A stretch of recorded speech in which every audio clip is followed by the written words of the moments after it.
You're listening to the Black Eagles podcast with Sinan Schwarting and Kaan Bayazit. Ahmet Dursun Sergen aldı. Sergen Bülent yan yana. Sergen Bülent. Sergen. Yanında Tümer var. Tümer'e doğru aksiyon kaybetti. Tümer topu aldı. Sergen aldı. Gol! Gol! Gol! Sergen attı. Sergen attı. Şampiyonluk geldi. Sergen attı. Şampiyonluk geldi. İbrahim'in pası. Zuma. Şimdi Ahmet. İkinci gole gidiyor Beşiktaş. Ahmet.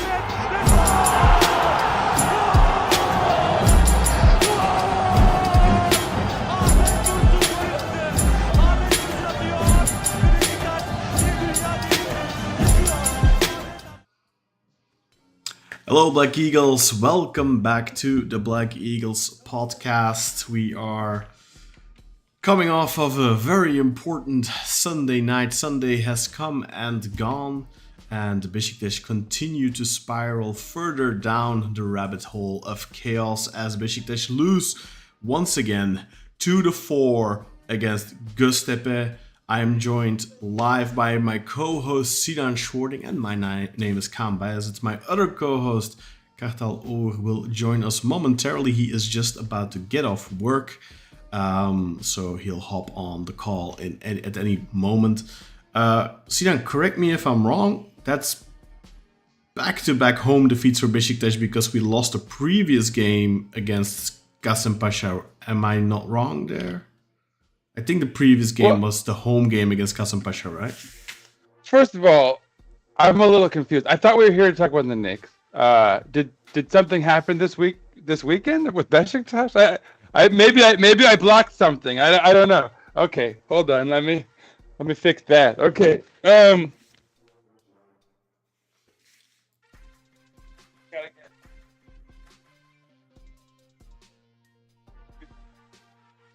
Gotta get properly adorned. I see. I came for the wrong event. I thought we were here to talk about the Knicks. How are your Knicks? How are your Knicks, Sinan? On the rise. Although I feel like I've said that recently about another club, and things can change apparently very quickly. Yeah.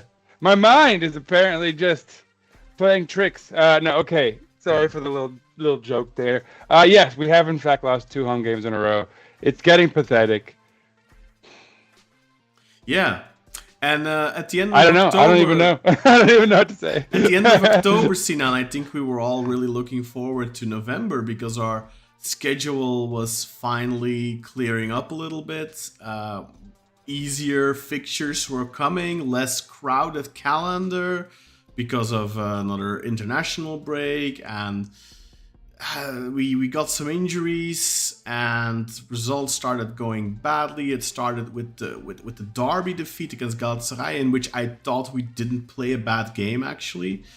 I mean, we weren't great by any stretch of the imagination, but definitely weren't helped by the officiating and also a little bit of poor defending on set pieces on our part, something that would recur in this game. Something of a theme, I would against say. Göztepe, Yeah, becoming a theme. Definitely.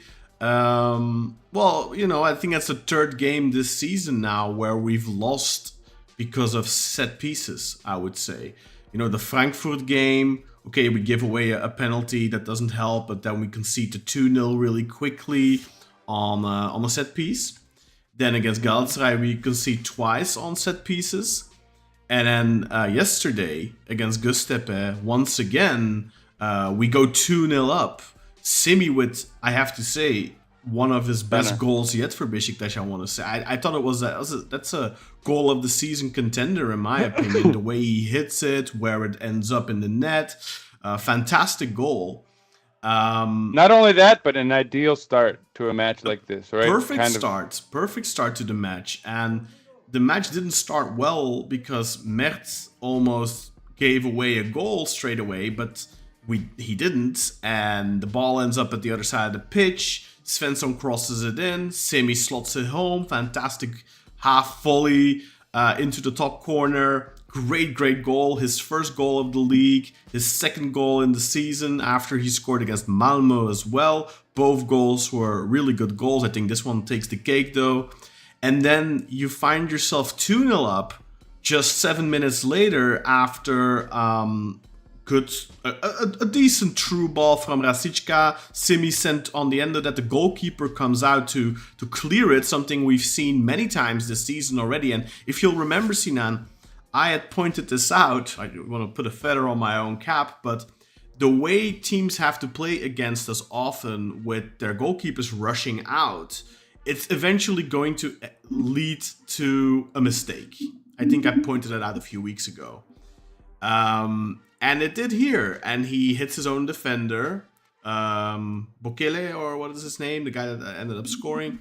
And the ball trickles in. Painful goal to concede for Göztepe. But, I think we forced that mistake. I don't think that's, some people may say, oh, that's lucky. But I think, the pressure that we put on them in that situation, Semi being sent through, I don't think that's a lucky goal at all. I think that's that's forcing a mistake. You find yourself that's created luck, is what you. Yeah, exactly. You created or forced, whatever you want to call it. So you find yourself up 2-0 at home after just 10 minutes, and then I know Kartal. I mean, he'll hop on in any second. There he is.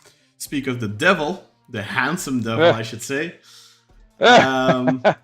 Katla was telling me the other day, 2-0 after 10 minutes, I finally felt we're going to have a comfortable win.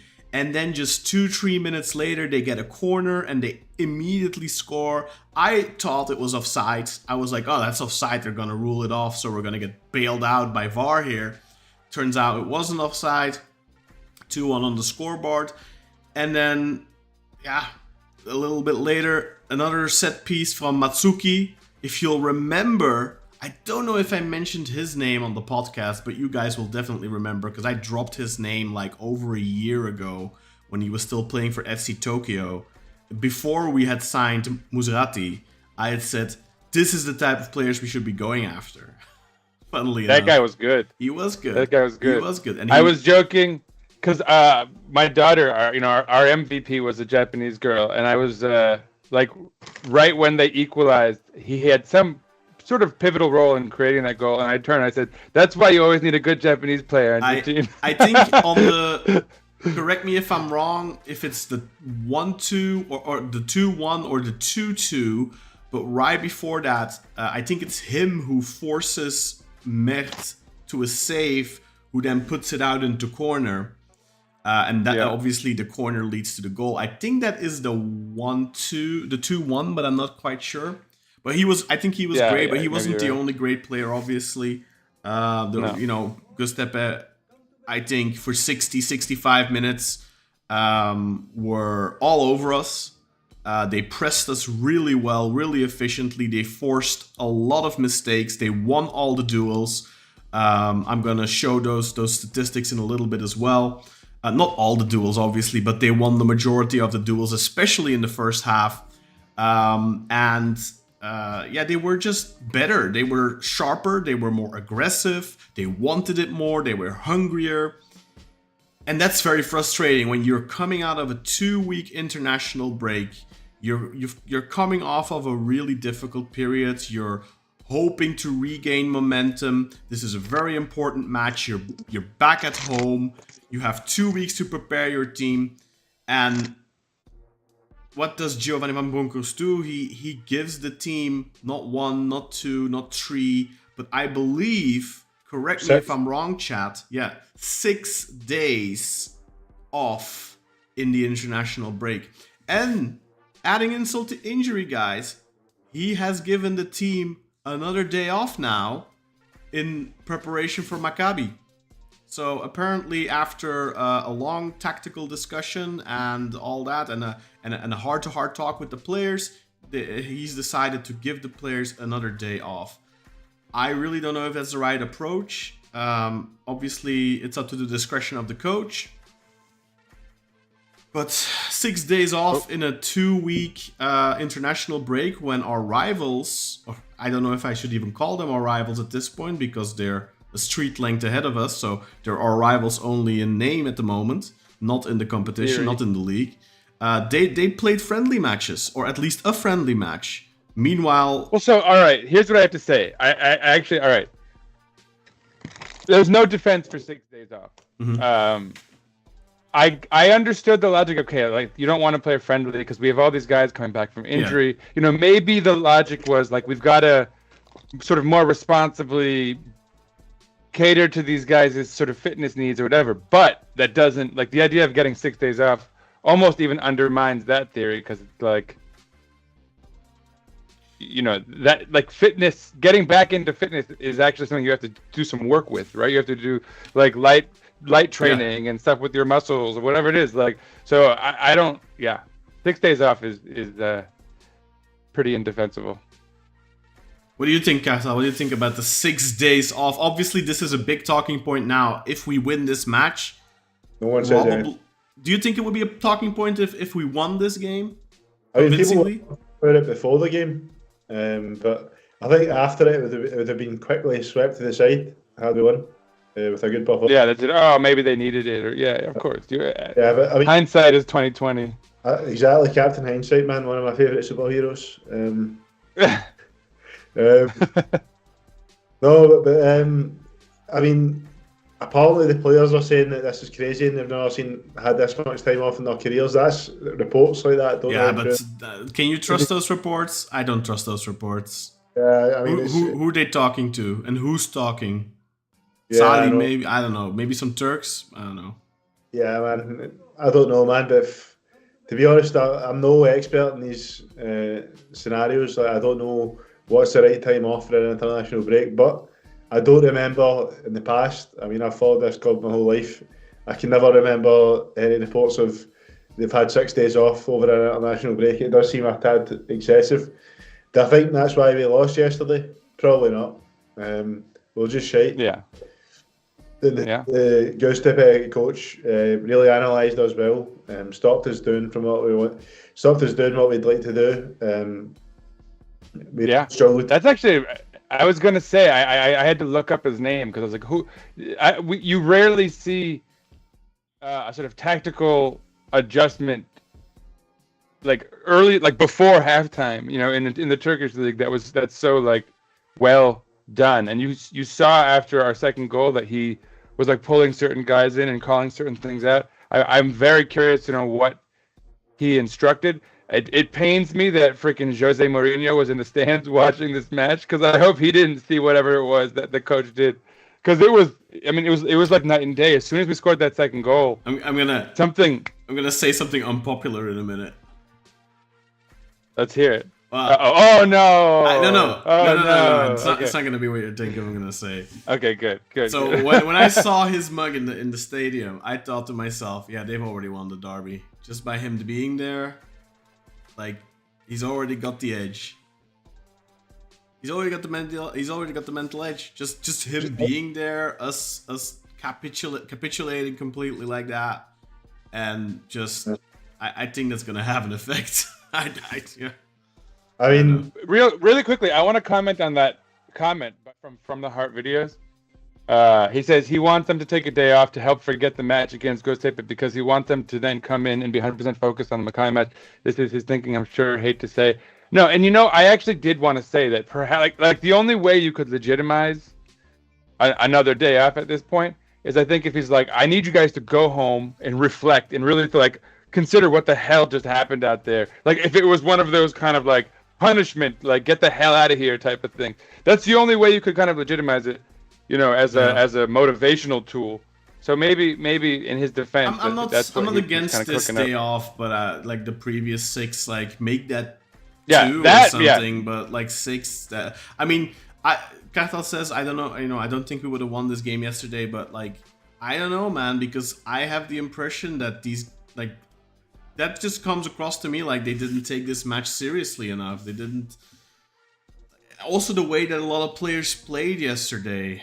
It just felt like they weren't prepared. Like, why are they still surprised they're getting pressed? We've been getting pressed like this for a while now. Like, teams since Lugano, teams figured out, like, ever since the away game against Lugano, teams have seen what is effective against us. That's if you press us like that. And everyone's been trying to do their version of it since. The one team just better than the other. No, and when we've had success, you outlast your opponent, right? You and then maybe late when they tire, we've seen success. We've kind of been a second half That team. almost I was happened sort of in this hoping. match, by the way, because I was hoping, right? Yeah, and there were moments, there were like 5-minute stretches where it's like, okay, I think we've kind of like got this thing back under control, and then immediately something dumb would happen. It wasn't the 5-minute stretch scene. I'm like, sorry, I'm gonna. No, I mean a few. There was a few 5-minute Oh, stretches okay. that were typically broken up by some boneheaded thing. That was like, okay, we're not sustaining it. But then Cheeto came out, and then there was like a 10-minute stretch where it seemed like maybe we were kind of figuring things out, It was and then longer it fell than that. apart. Like, it was right up until their goal because We created 3 decent chances in that second half. Chiro missed Chiro missed 2 and Rasička missed 1. maybe no half chances, but Rishika should have scored that one. Yeah. Because one was 100% opportunity. Yeah. And I actually want to open just a special attention to Semi. I actually think Semi had a good game. He did. Probably our best player. He scored a phenomenal goal. He had 2 very good key passes. One for yeah. Like maybe on a different day he's got a goal and 2 assists. Yeah. I think other than him, I think we were pretty shit, man. Like no one really I'd say was good apart from him, really. Rafa had his moments again, like always, but he also got dispossessed quite a few times. I mean, a couple. But other than that, did they have any good like moments where you thought, oh yeah, that's created a chance? Or Svensson obviously gave the assist to the goal, and I don't think Svensson had a bad game. yeah, I mean, it did. And Udokai and Gabriel Paulista. I was gonna say, despite putting back either. I know, like that's what's frustrating is I don't quite know how we allowed 4, and like. Well, we allowed 4 I hate because to pinpoint. we conceded 2-3 at a bad moment. Masuaku fucks it again. Well, Masuaku's one, but then like Merritt. I hate blaming goalkeepers, but he really like. Yeah, but Sinan, when I think there are 2 goals that he has a big hand in. Yeah, but when that third goal, like literally big ass went hand, in do shit. at the time it went in, it was like the 82nd or the 84th minute or something. Like that just broke the team once again. And if you remember Hassan Arat in this past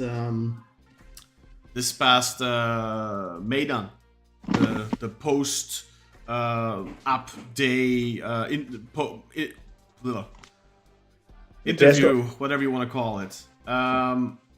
He talked about the team's trauma, and we've heard that before, not just by Hassan Arat. We've heard it before, like even last season before the new board was in place already, and.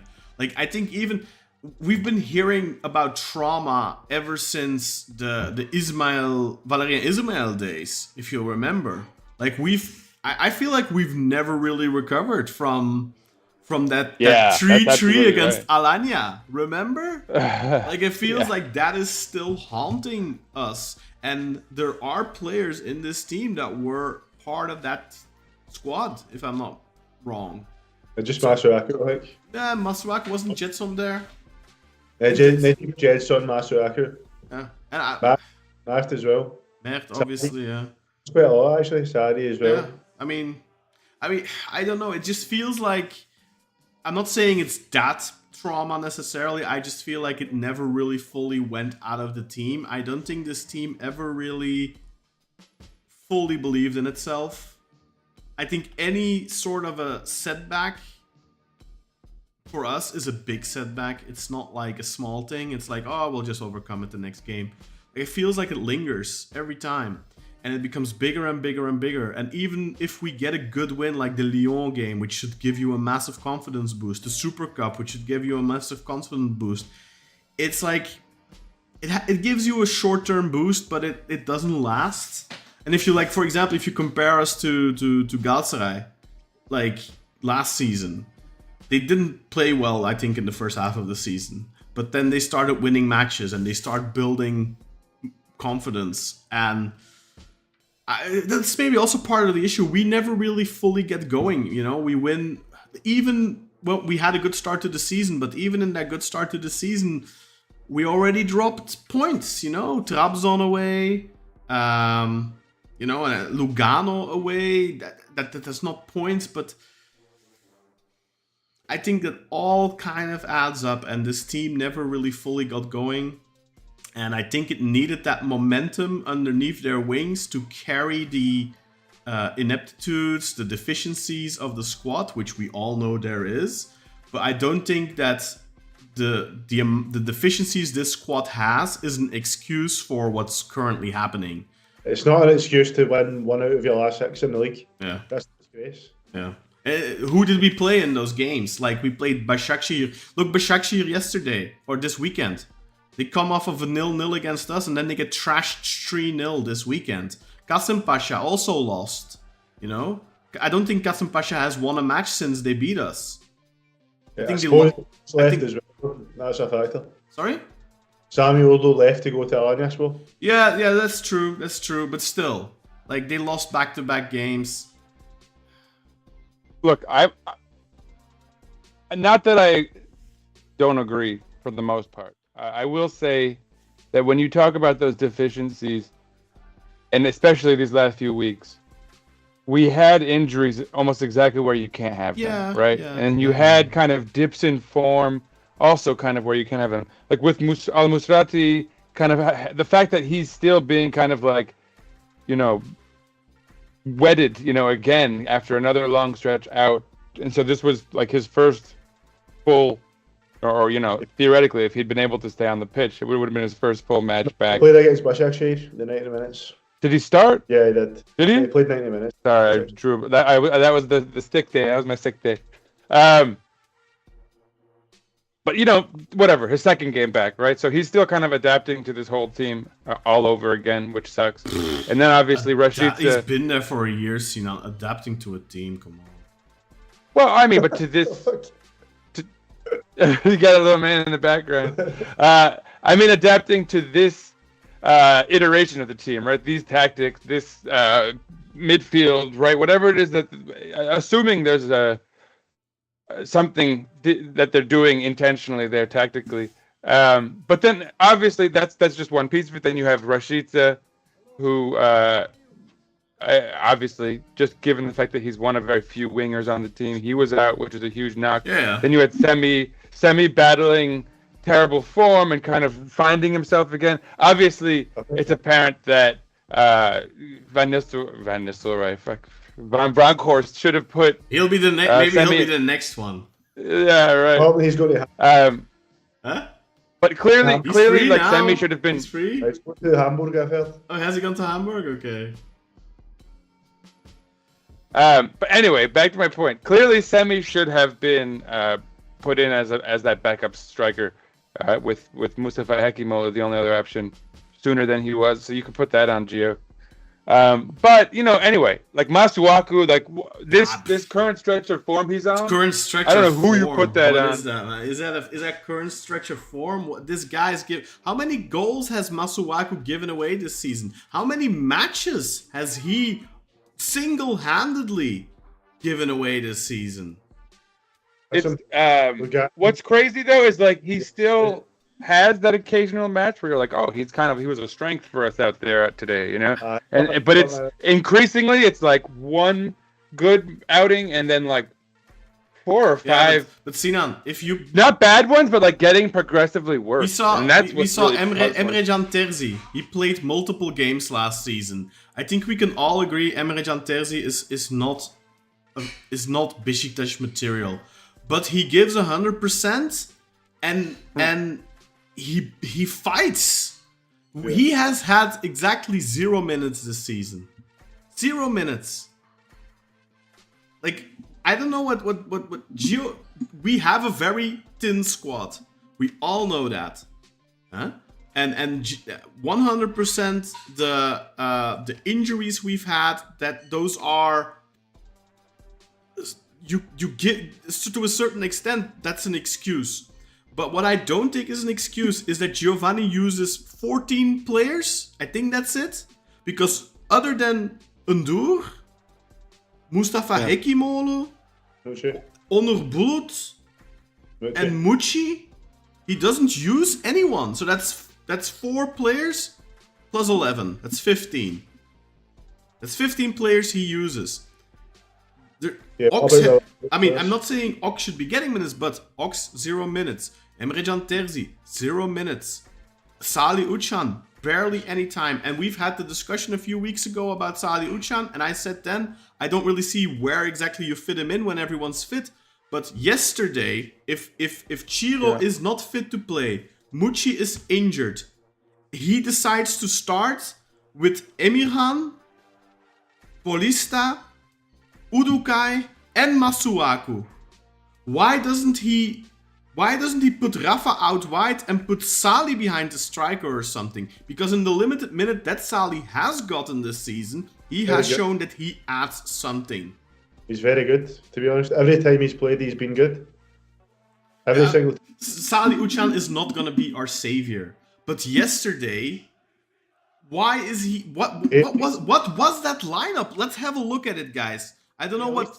Deserves to be like second guy off the bench, man. The fact that he's second or third. Yesterday he should have always come on. I don't see the point of putting Undur on. I really don't. Nothing against Undur, but let's look at this lineup. Let's look at the shape of this lineup. Like, all right, let's do it. But so first of all, I will say, Khan, if he really has judged that Emrecan Terzi is like not good enough, that's fine as a judgment call. But then play Emirhan Topçu, like play Emirhan as your left back. You can't tell me that Emrecan Terzi can't get a single second and Onur Bulut. I mean, dude, maybe he sucks though. Maybe he sucks Onur in Bulut training. Sucks more than anyone in the history of football, and he has gotten more minutes than Salih Uçan and any other bench player I didn't mention already combined, other than Ersin. Sure, I'm just saying, if a guy makes a judgment call, that's his judgment call. Yeah, that's one thing, but I don't see why. Like, if Masuaku keeps torpedoing your squad, you have to do something. But yeah, exactly. Sinan, play Rashica as a left wing back. I would rather see Rashica play. But then it's his responsibility, and he deserves to get criticized. Yeah, honestly, I agree with that. Where was João Mario, by the way? Is he injured? No, I think just not used him. Is that available? Just didn't use Let's be happy he didn't sub him on, because otherwise. He'd be blamed booed, for this. You know, he'd be blamed and booed. Oh god! But that's another one though. Like you start with. I mean, I'm fine with Emirhan, but this lineup, Masuaku. Yeah, no. Fucking drop Masuaku. What is he doing there, bro? Yeah. All right, let me read the lineup. I guess, as I tend to do, I'll start with our opponents, just because for let's do the quick version, Sinan, because I wanna not. All right, goalkeeper was Mateusz Lis. Has he been around there a while? I didn't remember him. Well, they're just promoted, central. So. There, that's what it is. Yeah, but central defender Heliton, 29-year-old Brazilian, next to Taha Altikardesh, who was pretty good. He's young Turkish central defender. Very coveted right now. Anderlecht want him, and some other Belgian clubs actually are tracking him and want him in the January. Nice. The third central defender, so they played a 3-back, was the guy you mentioned, Malcolm Bokele Umputu, 24-year-old Cameroonian. It's an interesting back line. I'll give them credit. That's creatively constructed. A lot of interesting names and development players. Southampton's feeder team essentially. So I mean, they have good players coming from. Oh, that's right. They bought into this whole. That's right. They have an international structure. Yeah. So I mean, this is obviously there's a lot of good players in this team. I'm not. Göztepe are not a bad team. Like I mean, look, they showed that yesterday. I think we fully deserve to lose that match. But the same amount of points as us, so really they're just as good as we are just now. They're better. They're better because they haven't lost a single home game. They won everything except one, which was a 2-2 draw against Fenerbahce, which they came back from 2-0 after a dodgy penalty and all that kind of stuff. I think we would all be happy if we were having Göztepe's season right now. This was their first away win of the season, and I think, of course, there would be criticism. There would be lots of criticism that Beşiktaş isn't winning away games. But if we would have won all our home games and just drop points once in our home games in a difficult derby or something, I don't think anyone would be on the edge right now. There would still be 13 points behind and have as many points as we have just now. So I really think we still wouldn't be happy. All right. We would. But you need to look at. We'd be happier. Relatively. You need to look at how they're playing and stuff as well. Like I mean, they've been a little bit unlucky in certain matches, but I've watched them several times this season. They play good football. You know, Yeah, I mean, Well, so let me continue, because this really is an interesting lineup. The more I look at it. So, all right, now we move to the center of the midfield. They've got Isaac Sole from CAR, Central African Republic, 23-year-old. So, again, just lots of young players on the up and up. Anthony Dennis, 20-year-old Nigerian in the center of their midfield as well. And then, of course, as we already discussed, 21-year-old Japanese Kuryu Matsuki, who was phenomenal, I thought, yesterday, to be honest. You know, the question marks, perhaps, in their lineup. You know, they have Ismail Koibashi, a 35-year-old Turk, who I think many will recognize. Yeah, but that goes to show you that you don't need 11 beaters that's to right. play high-pressing, intense football or anything like that, you know? You're absolutely Granted, right. they And I mean, didn't- every team has the 10th and 11th best player, you know, or you know, like, whatever. and granted, they weren't able to keep it up for 90 minutes, but it was still effective. It took us out of the game for at least an hour. And then opposite him was Ogun Bayrak, 26-year-old Turk, a name I didn't recognize. And then up top, so this is a pretty interesting formation as well. I like this coach, whoever the hell he is. And then you had Juan, 22-year-old Brazilian striker, opposite Romulo Cruz, 22-year-old Brazilian striker. So a very young, hungry, you'd think perhaps sort of maybe more development-oriented side, but they're clicking on all cylinders at the moment. They looked pretty freaking good yesterday. I'll give them that. There's a reason why they're good. It wasn't a team that was randomly put together. No. Most, it's a team that's got foreign investors. Yeah. They're owned by Sports Republic. Was it Ankerson? Yeah. Everyone's boy. Yeah. This guy's a football genius. He basically was the guy that made Brentford what they are now, and then later on he got this investor and started his own company. Do you remember the debate? It was the company as well as the man. Yeah. No, it was the man, not the company. I remember that. Anyway, this is a football company that owns several teams, including Southampton.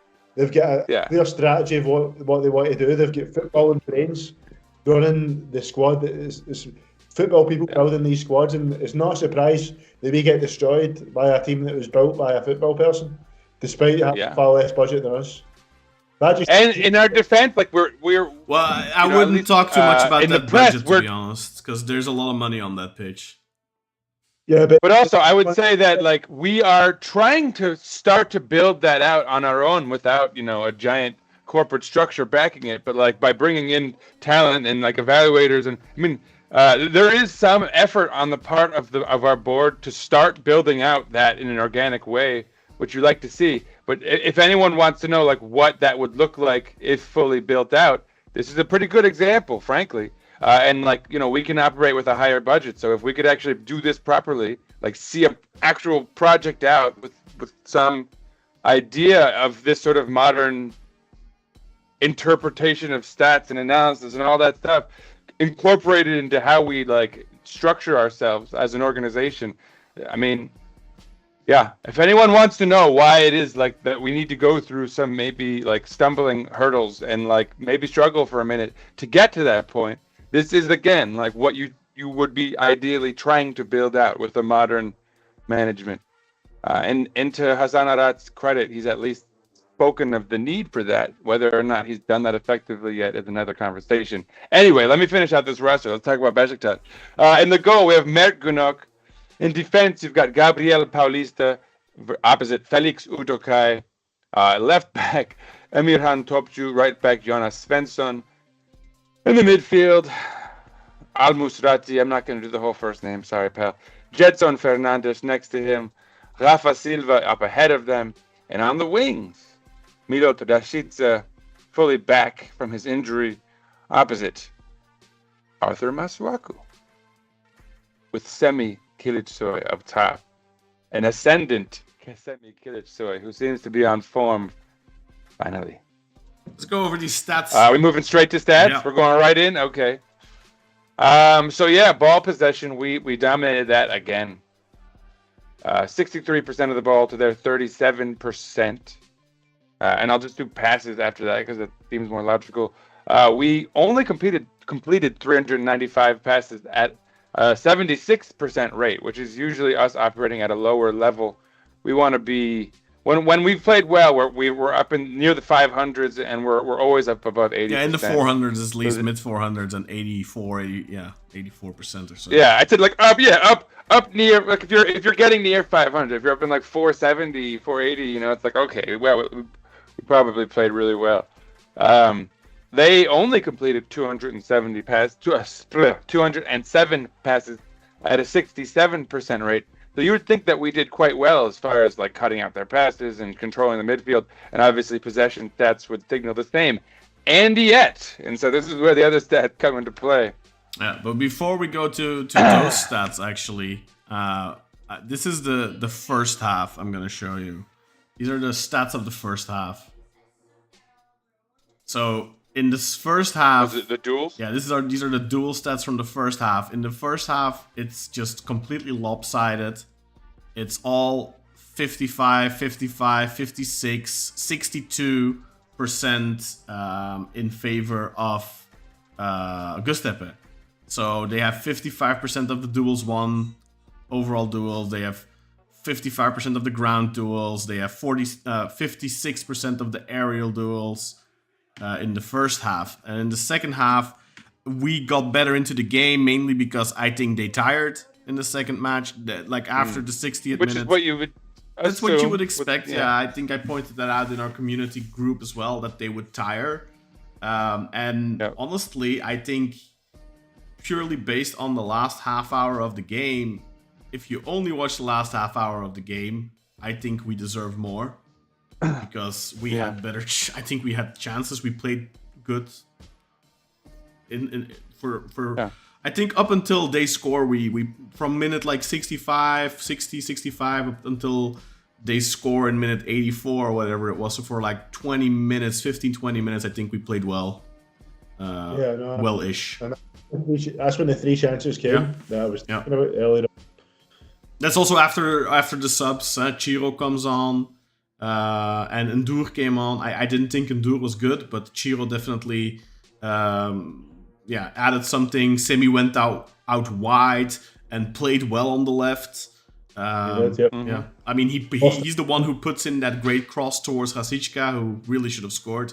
And I think if Rasička scores that, then you win this game. But well, especially because if you consider their fourth goal was basically kind of a garbage timey, like we were pressing forward and they just hit us back. Yeah. But so that goal doesn't even happen if it's like. I mean, if he leaves Emirhan on the pitch and takes Masuaku off, we probably don't concede that third goal either. That's right. Please do the duels, Kartal. Well, hold on. I didn't even do XG or any other stats. So XG. So that's where the stats turn in their advantage. Decidedly, they had 2.7 to our 1.38. They had 18 shots to our 12. They had 9 on target to our 3. 5 big chances to our 2. They only missed one of their big chances. We missed both of ours. They committed 12 fouls to our 8. They were offsides 5 times to our 1, which, makes it seem like they were far more ambitious than us going forward, which, XG suggests the same. And corners 4 apiece. Yellow cards 1 for us, none for them. No red cards in the match. Kartal, you want to do those duels?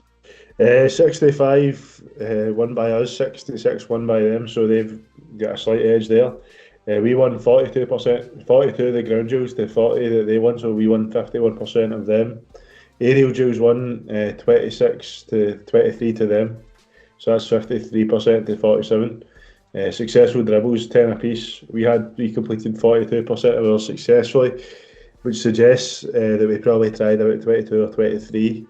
They had 10 successful as well, but a 56% clip, which suggests that they probably tried 18 or 19 altogether.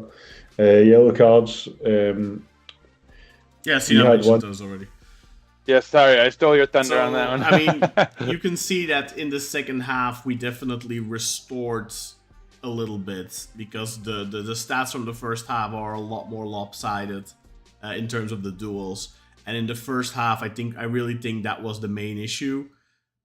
Just the fact that they won all the duels, essentially. And I mean, it felt like it definitely felt like it felt like they were completely overrunning us. I think we had multiple guys who had a poor match. Musrati probably played his worst game in a Beşiktaş shirt, perhaps, if you don't count that 19-minute or whatever it was against Fenerbahçe where he got sent off. Jetson wasn't good in the first half, especially. I think second half he recovered a little bit. I mean, yeah, this is a problem I have, man. Like, how many more set piece goals do we need to concede for the coaching staff to actually take notice and change something? Katal, if you put one man on the far post, we don't concede the first goal. The second goal. Yeah. The second goal. Sorry. We definitely need a set piece coordinator. Like, this is getting. This is basics though. Like you put a guy at the far post. Like, how many times did Gökhan Gönül save a ball off the line for us? So many. Sure, but Khan, I mean, if you get a set piece coordinator or whatever, because like we also struggle on the other side of it, right? Like we don't create of course. anything. I mean, from I've been set saying pieces, this since the summer. Let's cover But both, right? Let's just get you don't someone. need a set piece coach to tell you put a fucking man on the fucking line on the fucking far post. That's man. right. Like, seriously. In fact, I think most goalkeepers would demand it. So I don't know if Mer's not communicating that. Trabzon game. Okay, scores from a set piece. Yeah, Okay. it's true. Galatasaray, we can see 2 goals Set from set piece. pieces. Was the game? Frankfurt. Yeah. We concede from set pieces. Frankfurt was what? How many was a set piece? Well, 2 technically, because one's a penalty, but 1. So let's count 1. So 1. So 1 against Frankfurt, 1 against Trabzonspor, 2 against Galatasaray, 2 last night. But this is really a problem, man. Yeah, it's a Like, problem. we can't defend in these set pieces. Like, why is the coach up until now not done anything about this that we can see? Yeah, Why? he talks about it after the match, and we concede again on set pieces. But like, what are you doing in training? Like, put a man on the fucking line, man. Jesus Christ, it's not rocket science. You don't need a set piece coach for that. So fucking retarded. I mean, as much as yesterday I actually can put a poll in the community chat, and is Gio in or Gio out? And as much as I've said that we need to see this through, I said I don't know after the anger of last night. But after processing, I think we should still try and give him more time until the end of the season at least. Let's see how he does with a couple of transfers. But you need to get your head out your fucking arse, man. That's my message to you. Stop messing around. Yeah, it's unacceptable that you're still. Try and find a solution to these problems, because just now you're giving all of us that feeling that you don't have a solution. Yeah. That you're here to create a solution. So you need to get your I'm with you. I'm with you 100%. I don't think it's time to fire him yet, but I do think it's time for the board to like do the sort of public vote of confidence type thing, but like where they talk to him and make sure his head's screwed in, and like I don't think he's they need to have that kind of a meeting and but let the public know that like there are there's discussion, consideration, but we're still patient and committed to the whatever. Yeah, did you guys see his post match yesterday? He said I didn't. He basically made. See, the thing is, this is another problem. See, when you first came to this club, and you were asked about championships, you said that all you know is championships, right? So that would suggest that was your aim. But last night you flip flopped on that and said, "Oh well, we ended 46 points behind last year. How can you accept? You can't expect a championship after that." Yeah. Which is true. You can argue say that's true, but don't come in from the start saying that all you know is championships and kind of set that expectation. I mean, he did win a cup already. I don't know. I'm not going to hold that against him. In his defense, he did already win a trophy. Barcelona was a dynasty too. No, but look, here's the thing. Like, I don't agree with you on that one, Cartel. Because look, it's almost the same thing as the Hassan Arat stuff. Like, it's when you're coming into a new job, you have to be as ambitious. You have to be as lofty with your ambitions and aim for the sky. And I think long term. Like the message isn't even a lie insofar as that's obviously the project long term, right? We hope to be able to build out a roster, maybe even by January, that could compete for a title. But obviously the question mark is how far out of the realm of possibility would that be before the window? We've and maybe now it's that, too right? late. We've said like you have to just limit the damage until January. You have to, just keep the chase. But you're fucking 13 points behind already, man. One third of the season played. At this rate, we all know 39 points behind at the end. We all know that he's underperformed. That's not a question. I mean, see if we'd lost like 3 of the last 6 instead of. See if we dropped points in 3 of the last 6 and not 5 out of the last 6. Yeah. We'd say, that's fair enough, the squad. But I think you cannot put 1-1 in the last 6 games in the Super League. If it's Beşiktaş, that's unacceptable, even if you've only got one proper lineup. Didn't we go up against Kasımpaşa as well? I think we took the lead, didn't we?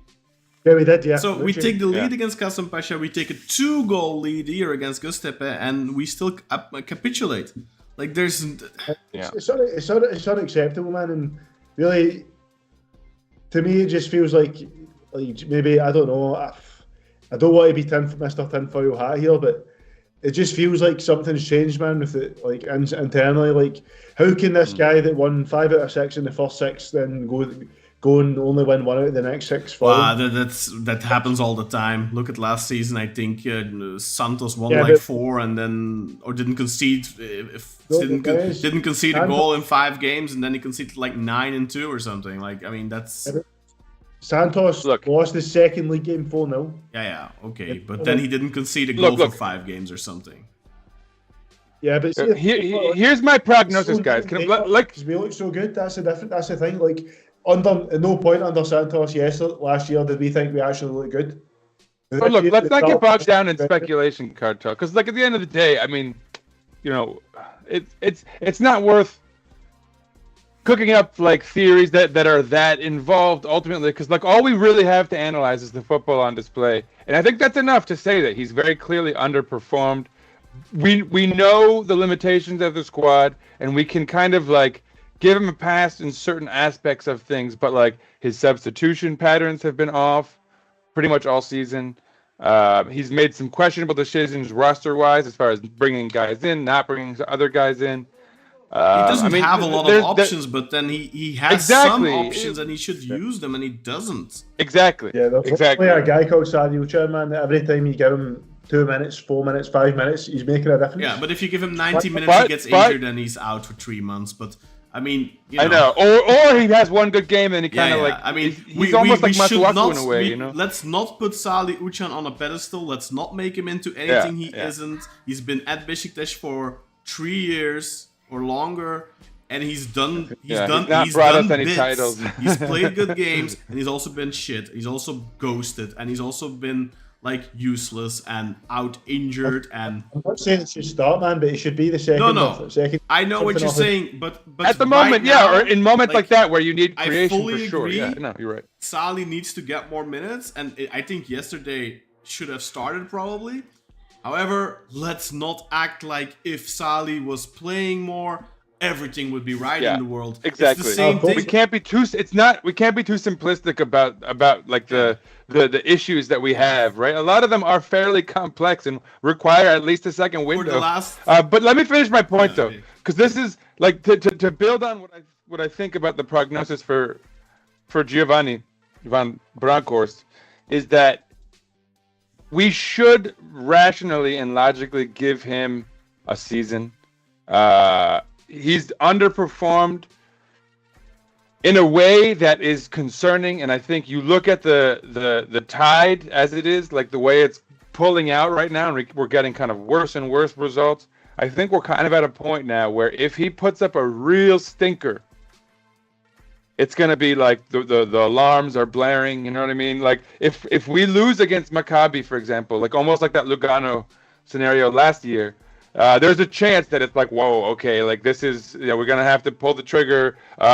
Same thing with like Hatay. I think Fener, he probably gets a longer rope on that one. I don't think so. I think if he loses but again, if it's a bad result, if he beats Maccabi, beats Hatay, and loses Fenerbahce, and like in like a bad fashion like last season, 4-0 or some where shit. you essentially don't stand a chance all game, and you score like a garbage time,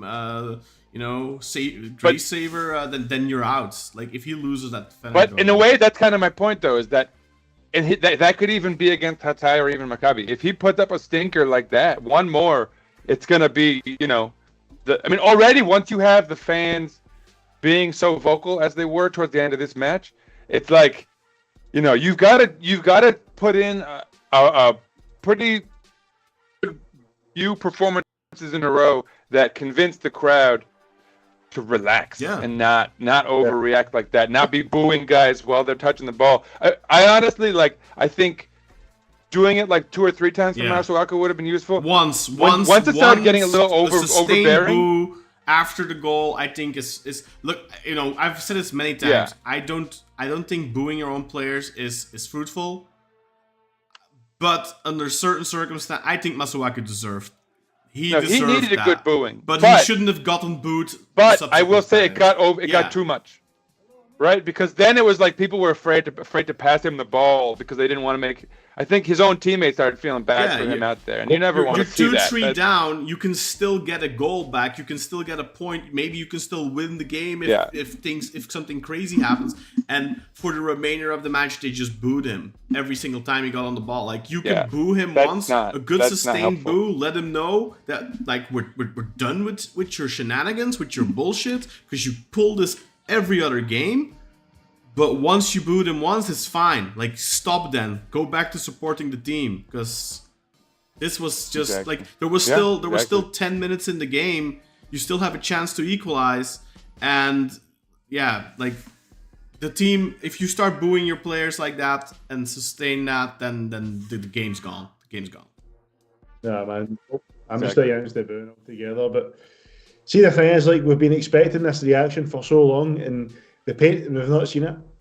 But the painful thing is, we saw literally in the first month of the season, let's even say month and a half. I mean, look, we won 5 out of 6. The first 5 out of the 6 first league games, it was 5 wins, 1 draw. We've seen how good this team can play.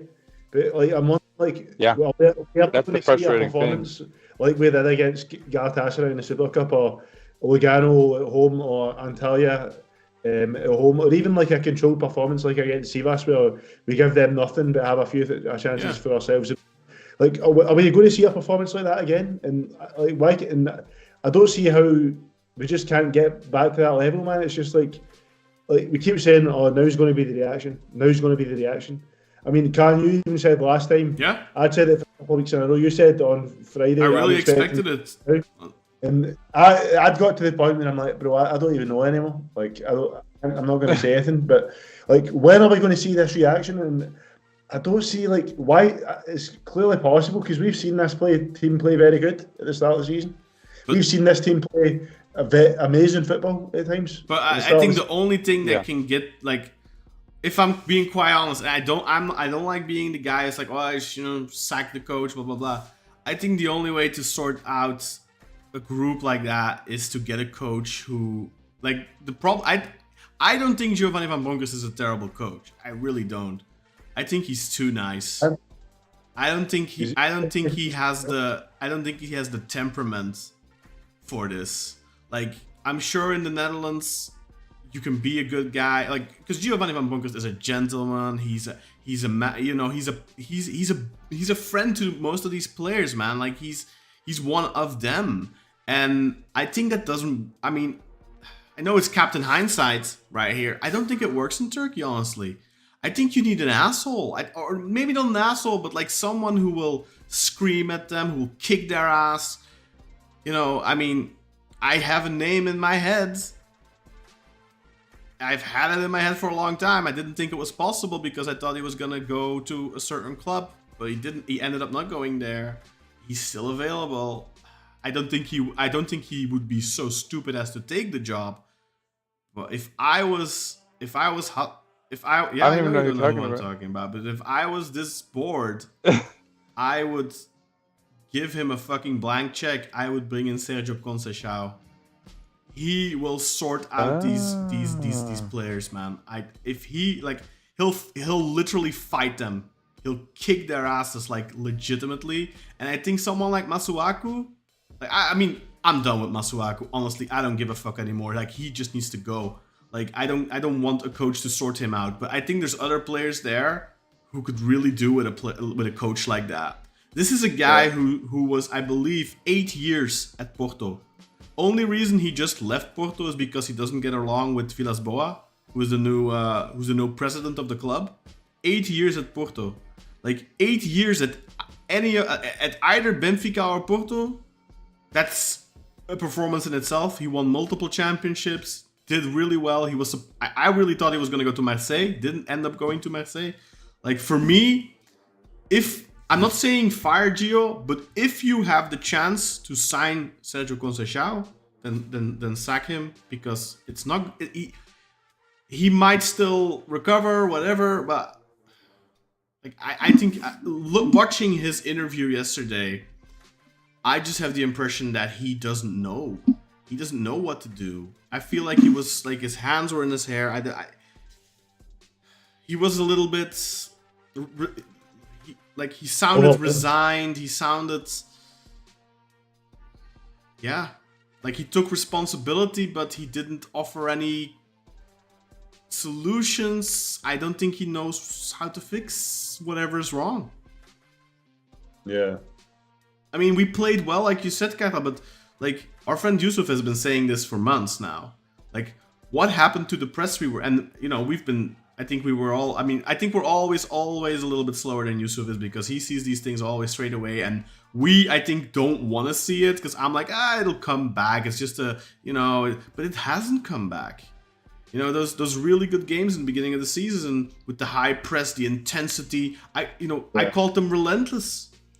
Legitimately, how we were playing in those few games, I don't think I've seen a better Beşiktaş play, because going for the jugular like that, pressing, killing, suffocating. It was just suffocating the opponents.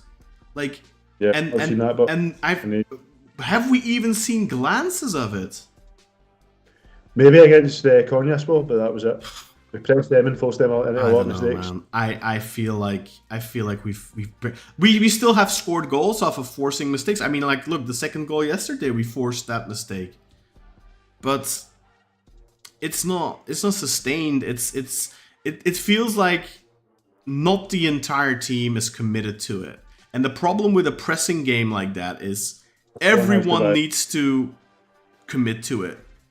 And if one guy doesn't, it doesn't work. And I don't think, I don't know who it is. I haven't spent enough time trying to identify it, but I think there's a problem there. I think everyone's in. Do you maybe not that think that has to do with the fact that we don't have a lot of kind of like dynamic players in the team to sustain a high press like consistently? And to follow up your point, Kartal, I think the other issue with that is that what's maybe most troubling is you look at each game and there's like Masuaku is the most common culprit, but every other game there's like another one, right? Like Svensson had one game and we couldn't, like, we don't have enough talent to sustain a bad performance from like 3 players, right? And the fact that we keep getting these poor performances from individuals, and then they'll short up maybe in the next game, but somebody else kind of throws up a stinker. Like Cher played great a few matches, and then he kind of threw up a stinker, right? And like whatever it is, like somehow we can't seem to put together the whole team onto the same page where like they can sustain. Okay, that guy's not having the best of performance, but we can pick up for him. It just seems like they're not on the same page, and that's obviously on the manager. But I still feel like there's still. Yeah, I don't know. Like, at the end of the day, you need a fully fit squad. First of all, especially when you have a squad with as many holes as ours does. Yeah, I mean, look, it's not that I don't think Giovanni van Bronckhorst is the main reason. I think he's kind of a victim of accumulation of reasons, but he is the coach and he should find solutions for the problems, and I feel like he's not really finding solutions. And my honest opinion is Gio's been off form, man, since the Antep game. I think he's been off form. But we still all mean that the real reason why we're struggling is the squad isn't complete. Yeah, of course. That is the main reason is It's a half-built squad. yeah. It's not even Yeah, I would say I said 3/4, but the other day, but I think I have to drop it to closer to half now. I mean, like it that is obviously the main reason is that we have a bad squad. We have good players, but we have a bad squad. I think that, I mean, look,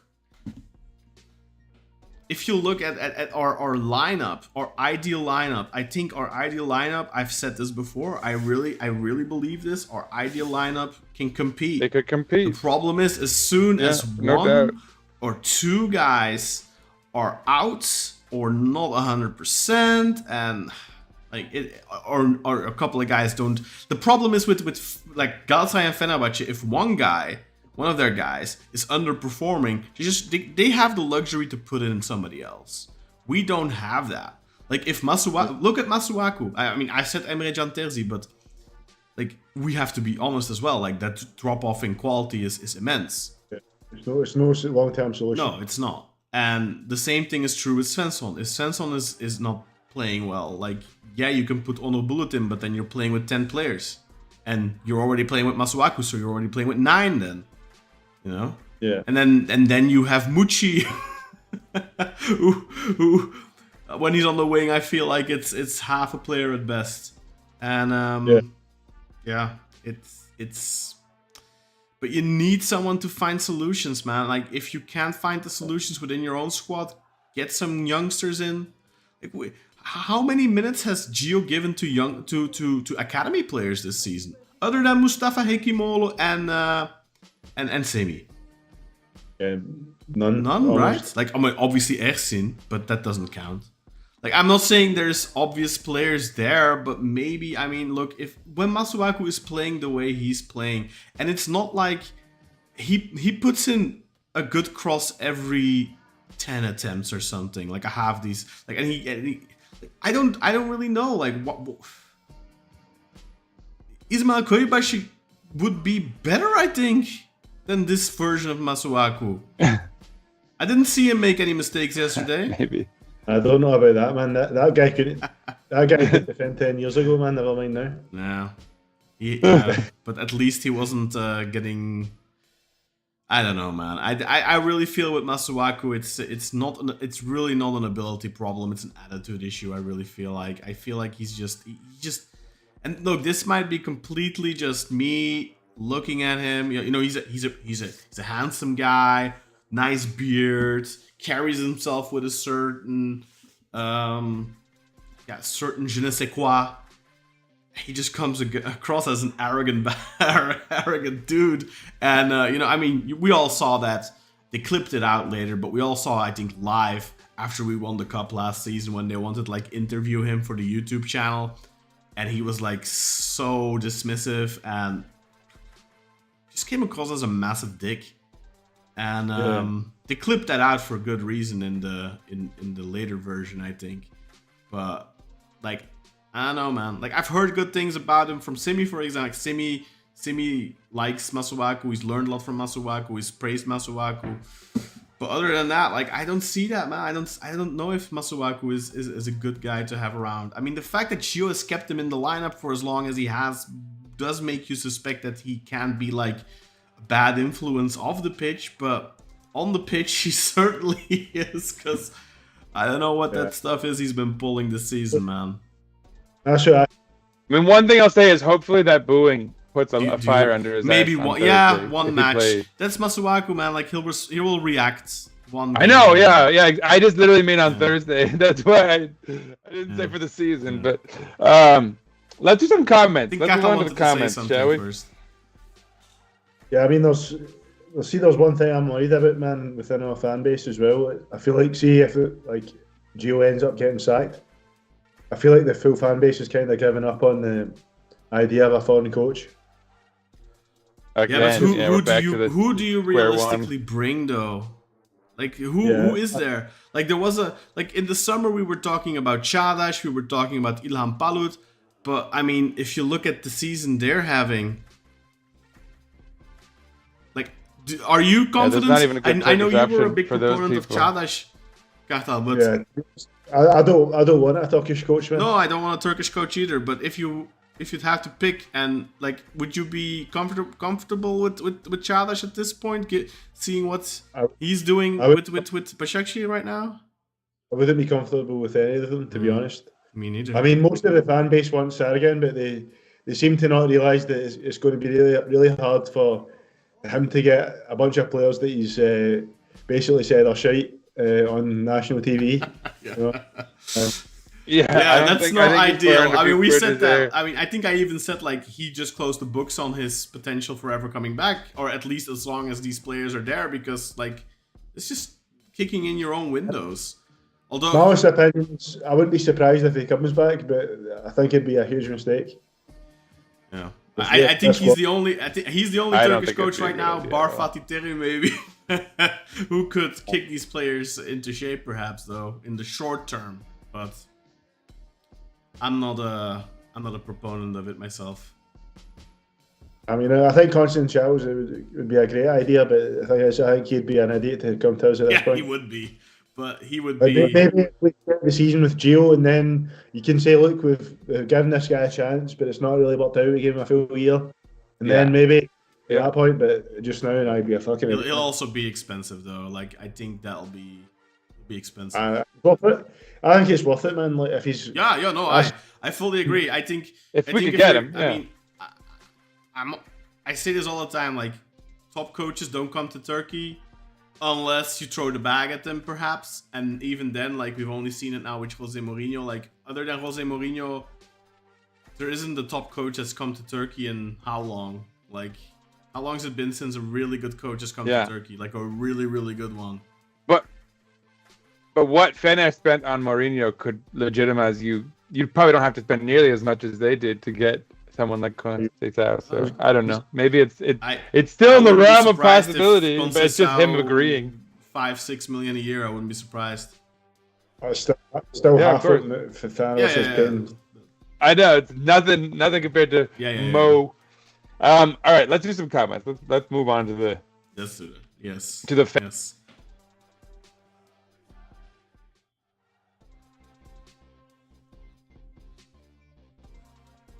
No, I didn't know.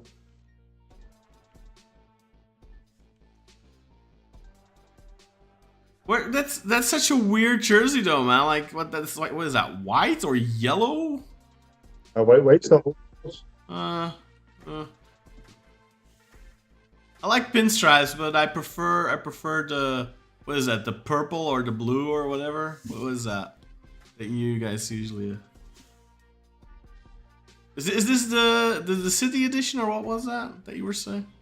Okay.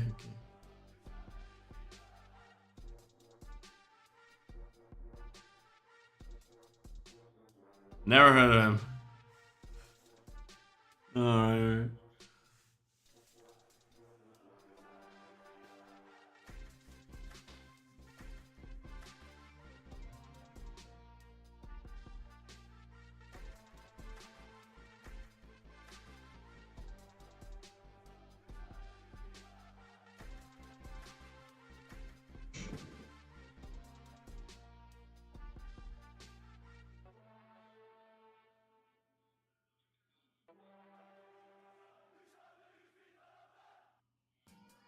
I don't know, man. I think Gio is too nice for that.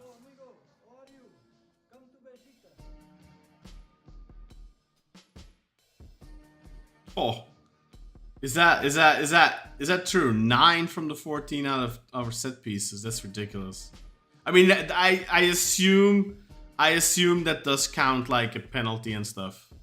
I assume that will count that.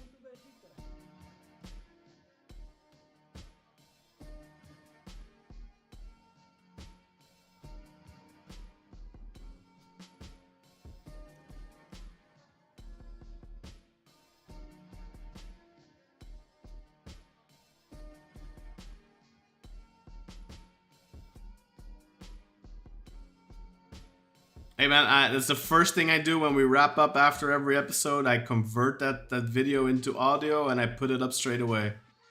So They can't listen to it live, but it's like half an hour delay after we finish.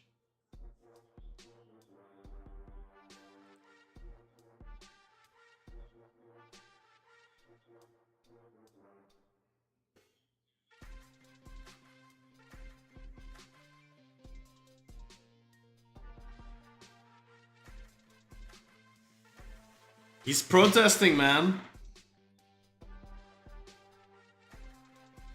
Yeah.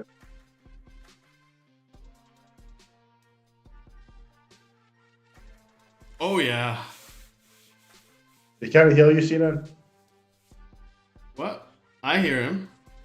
Apparently, I can hear you, but I thought Jan's just said, "Oh, guys, I think Sinan is reading the comments. We cannot hear him." Oh shit, he's muted. Uh-oh. Oh, that's weird. I must have fat fingered. 1 second, guys. Something. Well, anyway, I'll reiterate what he was saying. Sinan was reading the comments and actually was thanking our audio listeners and urging. Well, no, just. Oh yeah, man, that that sucks. sucks. I'm sorry. That's probably my fault. I must have fat fingered the mute button on Sinan. Of course. Should I go Yeah, over just- again? Because just we already. do it over, We didn't. All right. First of all, so yo, like the protest, let's go Knicks from Carlito, and so yeah, that's why I was flashing the jersey on silent mode for a while there. But so yeah, and I was explaining to Cartel what that was all about. No doubt, it was my form of protest and Cartel's form of protest. We were just joking about how he doesn't have an image of the match today. Usually he picks one, but so yeah, that was a shame. I guess that's, we all have our ways of protesting. Then I mentioned, so Carlito said, a friendly for the subs would have made sense, that test them out, etc. Now another day off to do what? No need for tactical meetings. So yeah, we all commiserated basically. And so then the other one was, out of 14 goals, we conceded 9 from dead balls. This is worrisome. That was from the Heart videos. I think we can certainly all agree on that. That feels like a statistic you hear from relegation teams. Like, oh, they're vulnerable on set pieces. I mean, I don't even remember. Like, I know we conceded like in that one game against Sporting when Sergen was coaching. You conceded like what, 3 from a corner or something ridiculous. But like, I don't remember if we were that atrocious on set pieces other than that one game. I think it was just that one game, but then after that, Sergen basically just said it was by chance and all that, and it was nothing to do with the genetics. I mean, look, I don't mind conceding a set piece if it's a really fucking good set piece. If it's like a training ground routine like against Frankfurt, I have less of an issue with it. If it's just a really, really well struck ball, but I mean, like this game against Göztepe, like there's avoidable set piece goals, and that, like, I think it was the second one that who was it? Their young defender, I forget his name now, scored. And it's really, if you have one guy at the far post, he clears that ball, and you don't concede, and that's frustrating. That shouldn't happen. Those types of set piece goals shouldn't happen. This is one of the things that Gio said in his interview as well after the game. He said, like, well, yeah, set pieces is about getting to the ball first. You have to be sharp. And yeah, that's true. But you can't always get to the ball first. That's not going to happen. So you need to have a form of contingency. And a guy on the line is a contingency. And I also think that you could go man-to-man as well. Like, I noticed yesterday we were doing zonal, and that's just kind of helped Taha kind of run onto that ball. If we were going man-to-man, he wouldn't have had the chance to run onto it. Yeah, maybe. No. Anyway, so to the next comment, which I said at the time was one that Khan would really appreciate, as I do, and this is what spurred the whole conversation about our audio listeners. Hawks Honcho says, "Hey Black Eagles, first comment, been listening for a while. Usually listen on Spotify while at work. I just wanted to say, I really think it's time for another keeper to get a chance as first choice." And so first of all, shout out to the audio listeners. And as I was saying earlier, I'm glad that we're still catering to your experience. even though we're all here with our fancy graphics and all of that on the video, and including my impeccable jersey game and Cartel's usually impeccable match image game. But as far as a first choice goalkeeper, man, I've been on the freaking Eriksen train ever since he won a championship for us as a promising youthful goalkeeper, and I don't really understand the extent to which we've undermined what was at the time, I think, a very valuable resource for us as a club. Fans played a big part in that as well. I know you want to follow that up. Like, they definitely. I understand that Eriksen isn't our number one at this point because our fans. I don't understand why, but turn on him, which I think is a disgrace. I think that is an absolute disgrace. I understand booing Tolga when they booed Tolga. I understand booing Masuaku now. I'm not saying it's right, but I understand it. I never understood booing Eriksen. Never. And I will never understand it. The goals that were scored against him, too, they were like, come on. Like, so rarely was it like, oh, Eriksen did something bad. I do think that sometimes, like with Eriksen, you'd very often hear the comment of, oh, a good goalkeeper saves that. Well, I got a news flash for you people. A good goalkeeper saves that fourth goal we conceded yesterday. And a good goalkeeper probably doesn't almost give away a goal every 3 or so games. Like, he almost did it again yesterday. He did it in the international break for Turkey as well. Yeah, that crap pass again. I mean, yeah, that's right. He did it against Ajax. It's the same thing he always does. It's what is that? I've never been a huge fan of Mert. I really hope he's not the biggest issue, and I think Kartal made this point yesterday. Like, I think if we sort out the other issues, we can probably still go a season with Mert. And you probably can. But I think a priority should also be looking for a good foreign goalkeeper. And I say foreign because you can't find a decent Turkish goalkeeper. Like, they just don't exist. They don't exist. They've always got some sort of like deficiency. Yeah. Like every time goalie has a deficiency, man. There's like Fabry, for example, was a very good all-round goalie. He was good at everything. He was just small. That was his biggest weakness, that he wasn't tall. Yeah. I think we're just an emotional people, guys. we get psyched out of things, man. Our emotions like, get look the at better of Urjan. us. If you watch him play against us, you think he's a world-class goalkeeper, but then you see him play against Galatasaray, and then it's like, yeah, okay. It's like watching like an amateur. Yeah, no doubt. Where were we? But so yes, Hux, you have some fans on your side of definitely, and thank you for tuning into the YouTube episode or on YouTube, and don't forget to subscribe if you haven't already. Yeah, like, follow, subscribe. Okay, M Sarper, repeat customer over here, one of our faves. I was expecting the team to get better after the national break. But we went back one by one.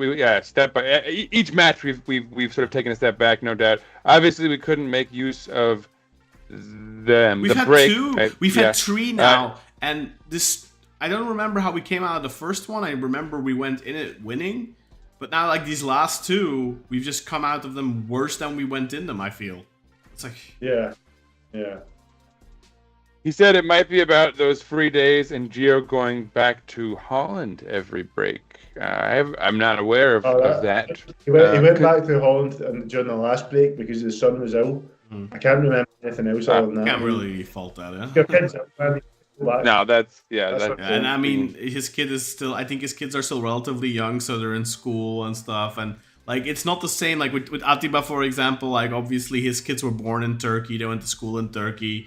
It's not uncommon for, when players come to Turkey that their wife and kids stay behind, or in this case a coach, of course, a relatively young coach, especially when they're like, a little older already. Like, it's one thing to bring a toddler with you, it's one thing to bring a 5, 6, 7, 8-year-old, but like a 12, 13, 14, 15, 16-year-old, you're not gonna uproot their entire lives and take them with you to Istanbul, And you know what? Here's the other thing too: is that like if he had a family emergency, that doesn't even mean you'd cancel practice for the whole team, right? He has a whole training of course. staff in place to run a practice in his absence.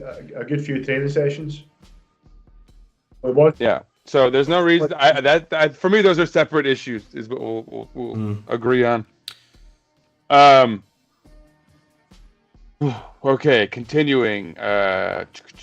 Hawks, by the way, he says listening from Sydney, Australia. Love what you guys do. Yeah, that's awesome. Really man. appreciate it, man. The intercontinental.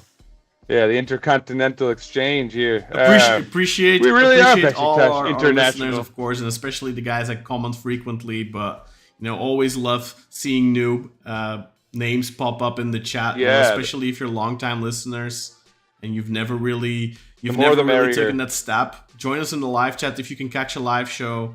Join us in the live chat. Let us know how you feel, man. Because we're fans, and you guys we're all fans here, and we don't have, unlike certain YouTubers, we don't have agendas and shit like that. We're not. Yusuf just exposed his ass. You're not watching the show, Yusuf. We've already answered your question, man. Okay, sorry. Sorry. You said he was always right, Khan. Yeah, he's not that right. He didn't tune in earlier. Atiljan says Masuaku playing left wing, left midfielder is strikingly similar to Shen Ilganesh. It's not as bad, I feel. Right mid. I was gonna say that's a little dramatic. But I mean, look, current form Masuaku is probably pretty bad as well. It's pretty bad. I mean, something ain't clicking with him for sure. Yeah, bad yet. But Shambles is correct, Atil. He says we're in, and so this is a comment where I think we'd all probably agree with Atil John. He says we're in 3 competitions: League, Europe, Domestic Cup. He's severely underperforming in the league, meeting expectations in Europe, which is qualifying. He could bank on the Turkish Cup for life. But he needs to win on Thursday. If he can make it, if he can make it to the Maccabi game and doesn't lose a derby against Fener, I think then he's bought himself some time. But a lifeline. Yeah, I think at this point we're. Yeah, he can't afford any stinkers though. One stinker and the alarms are blaring. The internet is on fire. Everything is finished for him at that point. Already he's losing the fans in the stadium, and that's the first signal. Anyway, continuing. But it's true. I think you're absolutely right though that long term, he could buy himself some time by having a great outing in the Europa League and continuing that, and winning the cup for sure. If he can survive these next few matches, if we wouldn't be this, right now it feels like last season, and I don't think that's acceptable for the quality he has at his disposal. And I think we'd all be okay if things weren't this bad. I mean, if we were just, I don't know, man. There's this. We're 6 points behind just now.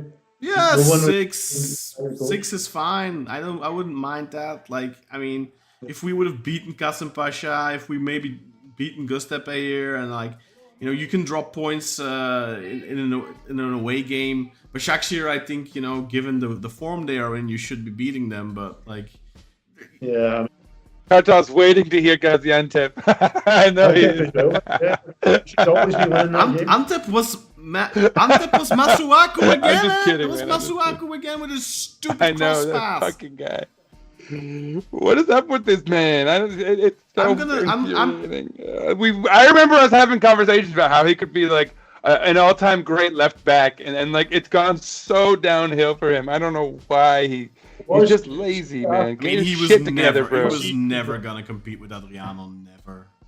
His first season. You're right. Yeah. Well, certainly in hindsight, it's never. Not even close. Anyway, even his first year, never. Adriano is the GOAT. That's not gonna change. Yeah, that's probably true. I guess if he put out a prolonged, right? He could maybe never reach the heights, but he could have compensated by being a good player for a long time. By the way, not for happen. Fikatoma, when he did his interview last week, he did say if Adriano was still playing, people would want him back too. And I fucking do, man. I'd take a 40-year-old Adriano over Masuaku right now.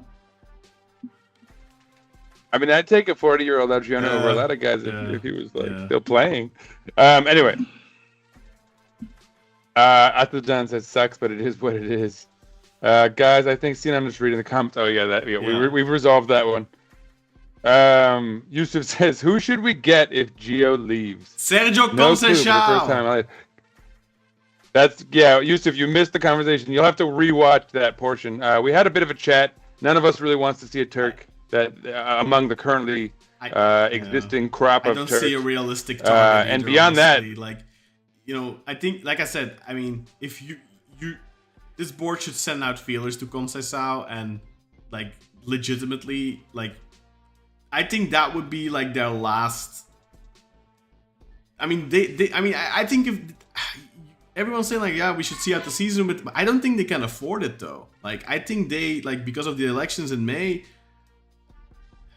I think if you wanna, we'll see one last attempt at salvaging something. I think you go all in. You try and sign Conceição. Other than Conceição, I think the chances of signing Conceição are not as small as signing our German friend from Barcelona. Hansi Flick. I don't think they're as slim as Hansi Flick, but I think they're pretty slim, especially given the situation and the timing and all that. But I think you have to put everything and you just do everything you can to get him. I don't think it's gonna work, but other than Sergio Conceição, I think it's also about profile, and I think Conceição is the perfect profile because he's somebody who can put his boot up these players' asses, and I think these players need that because Gio is way too nice, and these players, they don't need a nice guy. They need someone to kick their ass and will shout at them and will put them in their places because they're entitled, privileged little children that make a lot of fucking money and are playing like rubbish. Yep. Well, but look, and if in January you can get rid of the people who are not reacting appropriately, maybe that's how you resolve that. But either way, there needs to be. Yeah, it's ready. Well, that's what we'll see. We'll see what happens. It's all basically going to come down to that, though. I think, as far as his.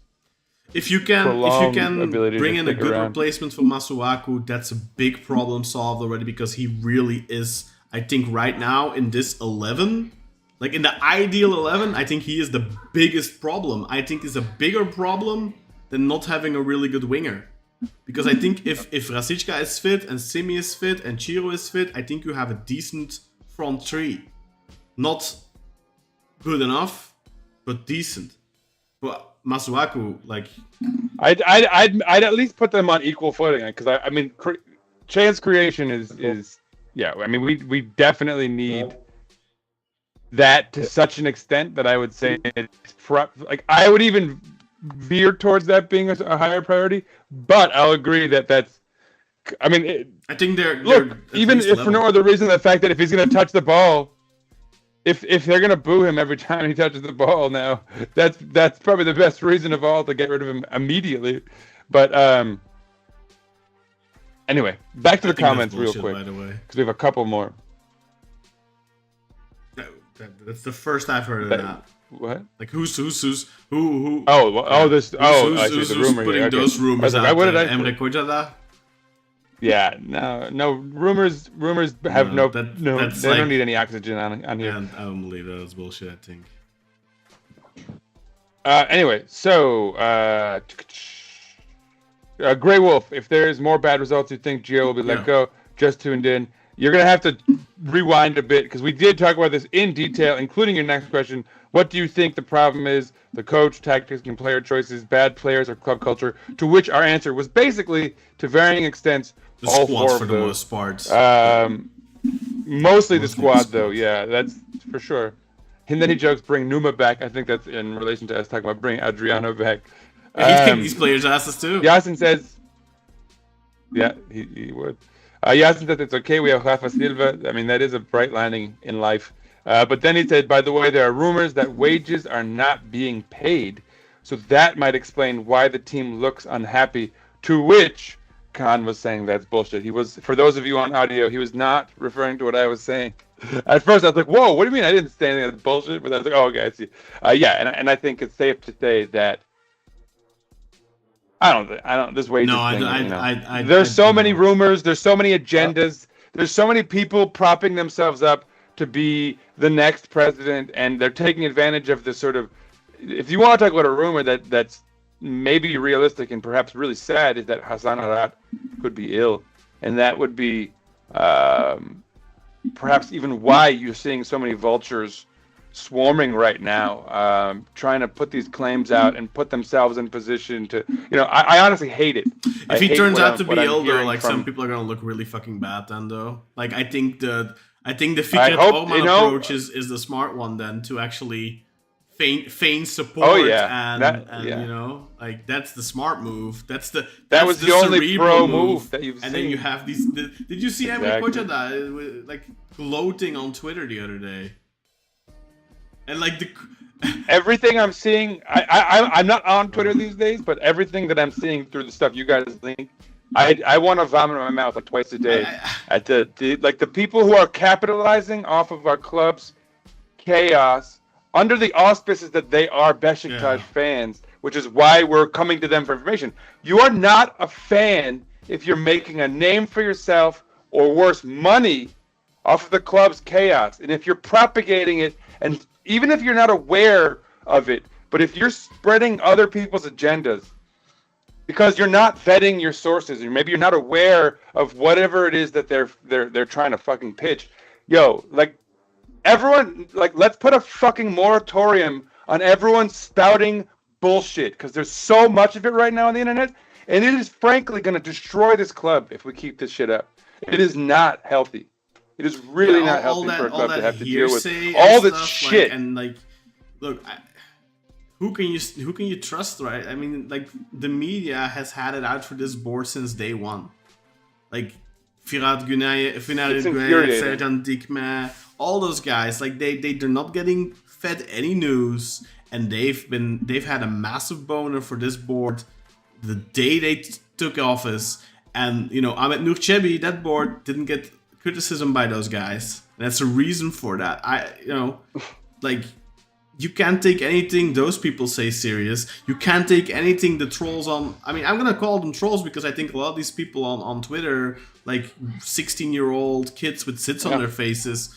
Not that there's anything wrong with having zits on your faces. That's just puberty and going through the motions of life. But I mean, like, there's so many kids who barely have pubic hairs, like, talking shit and spreading rumors, and it's like,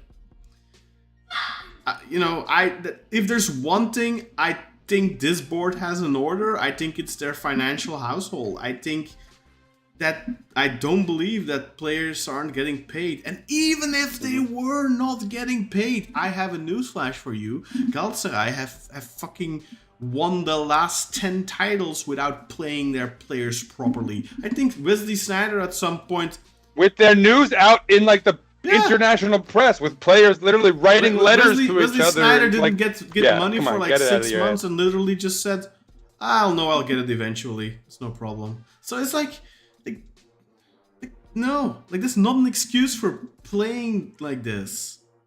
There's not an excuse. And if that were true, I don't think, like, the foreigners would be. I mean, like, Jetson is like, okay, this wasn't his best game, but Jetson's giving 100% every game, playing well most of the games. Rafa is playing well, giving 100%. Ciro gives 100% whenever he plays. Simi, whether he's in form or not, he always gives 100%. Rasicka gives 100%. Svensson gives 100%. Did you see Urukai after the match yesterday? He was almost crying. Paulista was literally crying. Like, these are not... and Cheeto too. Even Cheeto, you can see him like, damn, how did we lose the fan? These players are not doing this out of protest. It's not because they want the coach out. It's not because they're protesting the board. It has nothing to do with any of that. And any rumors like that is bullshit. I think people who would say like, I think these players want Gio out. Dude, like, do you really think that these players want a guy out who just gave them 6 days off? Seriously. I mean, exactly. I mean, I'm sure Sally would love another coach. I'm sure the players who aren't getting chances would love another coach, but the majority of players are not gonna, They don't want him out. There's not not the that many of problem them right either. now. Yeah. No, it's not like because Emre Can Terzi's not getting minutes. They're like, no, we're not feeding Cathal, our stars. Chime You gotta- in here, you bro, gotta- because you've been very quiet.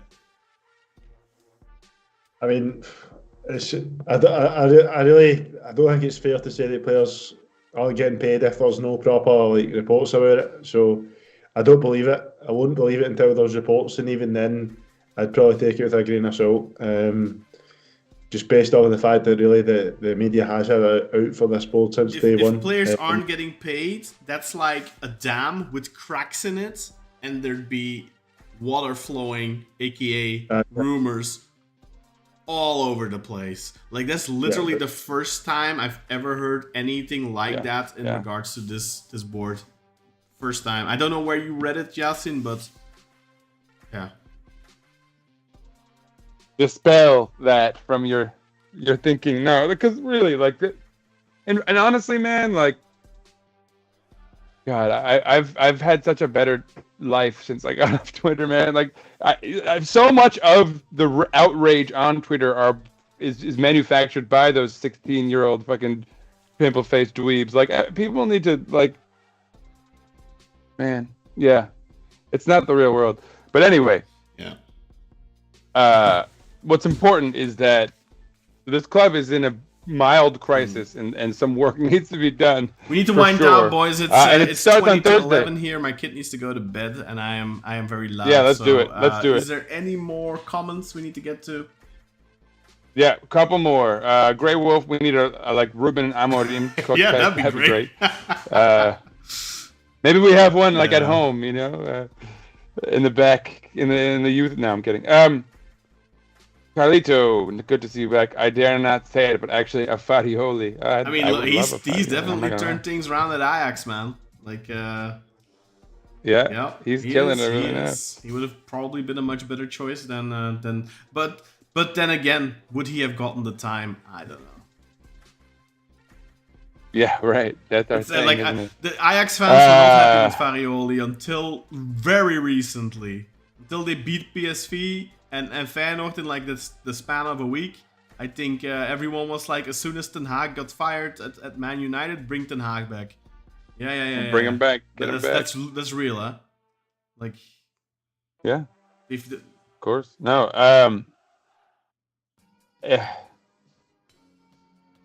Yeah, I mean, we are between a rock and a hard place, man. Like, the worst part about projecting what would happen if we have to fire Gio right now is, like, what are we gonna be able to get in? Like, it's not. Yeah, that's it. Like, I mean, anyway, if we're just firing him for the sake of firing him and then putting Serdar Topraktepe in charge for the rest of the season, like, I don't want to watch that, man. Like, I'm sorry. It's like, not for the benefit of the club. It's a cup last season, but I think we also saw he got a little. I mean. No, absolutely shit, man. Sorry? In the league, he was absolutely shit. He wasn't, I mean, you know. And look, Giovanni van Bronckhorst is a nice guy, but he's a huge figure in football. Like, I don't want, like, there's no reason we should be too hasty and, like, burn that bridge. He'd be a great person to have to, like, however it ends, for it to end relatively amicably, and that he has positive ideas about the club and his experience here, because that's a connection you kind of want to have long term. Big clubs, in some way, shape, or form. Before they sack their coach, they usually already have the next one lined up. So if you reach out to Conceição and you get him to agree and you have him sign a pre-contract or something, if you have some then great plan you B, can for sure. think about sacking him. Unless you have a proper contingency plan, I mean, look, I'm saying this now. I think if he loses against Maccabi, which I fear is a possibility, that would really, really, really piss me off, because I think a great injustice has been done to Beşiktaş with the whole playing this game in Hungary and behind closed doors bullshit. I would be super, super pissed, because I can't handle that type of injustice. It just pisses me off beyond belief. So it would really, really really enrage me if we would lose that match, more so than if we would lose the derby. I know for a lot of you that's different. I agree 100%. But like, if we if you don't win that Maccabi game, like, even not winning it, you have to win that game. Like, even not winning it is like they stole our points essentially because of what they did Yeah, I'm But with then you. and then the Hatay game is less. I 100% mean, with you. like. But then the Fener game. But he can't afford to Yeah, shit the these bed, next though. three That's all games, it is. essentially, he needs to take 7 points, or I think he's out. Yeah, I'm And this with you on board, I don't think this board is triggered. that. And if he doesn't take 7 points, if he gets like 5 somehow, but he can't shit the bed. Like there can't be any performance where it's like this was terrible.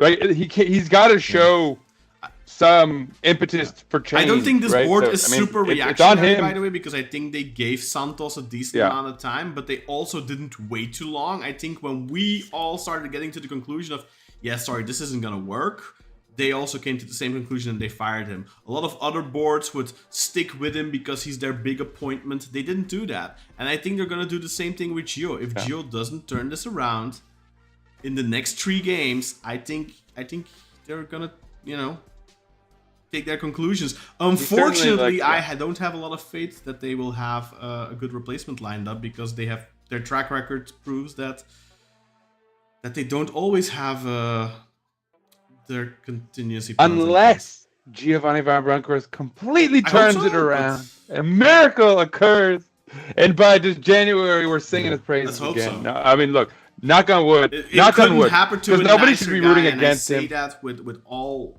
I like Gio, man. I don't want to be shitting on Gio because I think up until this game really, and maybe a couple of games before, I mean, I think we've been talking about he's been making more mistakes and stuff like that, but like I think the majority up till now hasn't really been his fault, but this game was really, this one is really on him, I feel. Obviously also on the players because they are super responsible as well, but yeah. I'm with you on it. Finally, Grey Wolf says the problem with the club is we never had a long-term coach. The only one we had was Gordon Milner. Yeah, I mean, there's some logic to stability. But he can't for 4 years. Yeah, that's true. Shannon was there for a little while. But yeah, look, here's the thing. I do think that there's a chance Giovanni van Bronckhorst pulls it together. It's not like it's completely outside of the realm of possibility. And so, like, we shouldn't be writing the post-mortem just yet. But yeah, it is what it is. Do you think Nuri would have done a better job, Grey Wolf asked? I think that it would have been almost exactly the same, if not a little bit worse, potentially, because he doesn't have the street cred. I don't watch enough of Dortmund, but I know that Dortmund fans are not happy with him. Oh, by the way, like one of the names being pushed in the media by, Geekman Company is Edin Terzic, of course.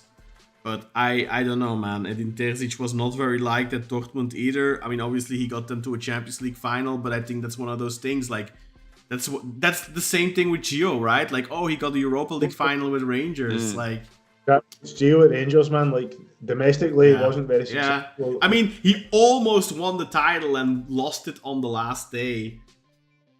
So it's not like he wasn't very. I mean, he was almost very successful domestically, but then choked on the last match day against Mainz, if I'm not mistaken. One more thing before we finish it. I did also do a poll on Twitter, and 105 people voted on it. The question here was, are you #Gio out? Or Gio out? I don't know. Anyway, and then a bunch of people also replied in the comments. And it's actually super split. 105 votes. 51% voted yes, 49% voted no. So it's not like the majority of the fan base is calling for his head yet. As the majority. Yes, it literally is the majority, but it's not. It's not slim majority. You mean it's not like the vast majority? It's not the vast majority. Super split. A couple of comments here. The problem with Gio is that he absolutely has no idea what he's doing along the sidelines. Look, we can have a bad season. That's obviously normal. It can happen. But right now, I don't see anything on the field in the game plan. That's a comment from Kojair. And then we have a comment here from Karakartal and Ayasit. I honestly don't know what's wise at the moment. Then Timur Demirolo comments, I just don't see the point of sacking him It's what we did in the past few seasons, and look where we are. We have a very important European game as well. Europa League is a priority. Problem with Gio is the performance are really bad. Team looks awful. Then a comment from Camel Blue Enjoyer. That's cigarettes, right? I think. Yeah. No Gio out until summer. We need a guy to last one full season, for fuck's sake. Then Kartal commented, this is not our Kartal, this is actually Aurélien. The Français. No, because whoever will be in charge is gonna get the same results. The atmosphere around the club is horrible at the moment. What we need is time and competent people to work on the long run. That's what Aurélien said. I sounded like I sounded more like Ren for Ren and Stimpy there. That's true. You got a little dark with it. You got a little dark with it. Ultra Jim Bomb. He said he needs more time. There is no need to rush. Fuck off, man. Get Oh the fuck out my of here. god. And here, Dragon Ball Sorare comments, Turkish clubs need time to use the medium or long term. At the end of the season, if Giovanni van Bronckhorst still does not arrive, then it will be necessary to change. But why now? In the middle of the season, his effect at the beginning of the season was not just an illusion. And then we have a comment from TBNSK74. I defended him long enough. At this point, it doesn't make any sense to continue with him. And then here is a comment from Yasin. No, I don't know who this is actually. No clue. No, that's not Emre. Here's a comment from Yasin. Anyone who doesn't understand football. Jurgen Klopp finished 5th and 6th with Dortmund before winning the league. In Turkey, he would have been sacked beforehand. Pep Guardiola was labeled a disappointment after his first season at City for only finishing 3rd. And then another comment from Atatatata. We change too many managers. It don't see anything a new manager would add to this team short term, to be honest. Joe should also step up, explain why his game's been going back and improve. Sad thing is, we didn't lose these points trying new things / people. Exactly. Thus, there are complete losses. Those are all the comments. There's quite a few comments actually. Thank you. I love. First of all, I love that the people who voted no, all were majority of the commenters. I like that they had the confidence to speak out, and I also like that they were also very clear that they had problems with Gio, but were still kind of pro stability and wanting the club to build something more long term. And I agree with all of those folks. And Yasin's comment. It's interesting. I didn't even know some of that. Grey Wolf. But that's interesting. I also hear Fatih Terim is available. Yeah. Yeah. No, thanks. Any more comments in the meantime that I was reading those from Twitter? I don't. Someone just said all giant sad and Tezzy. Yeah. Maybe they. Yeah, maybe. I don't know. Anyway, let. And in answer to your question, Grey Wolf, about whether we believe there's a good Turkish coach or not, I recommend you rewatch the episode for the part before you logged in. We talked about this to some extent. In short, the answer was we don't really have any strong belief in any of the Turks out there at the moment. But check out that part of the podcast if you want to hear us talk in more detail about that.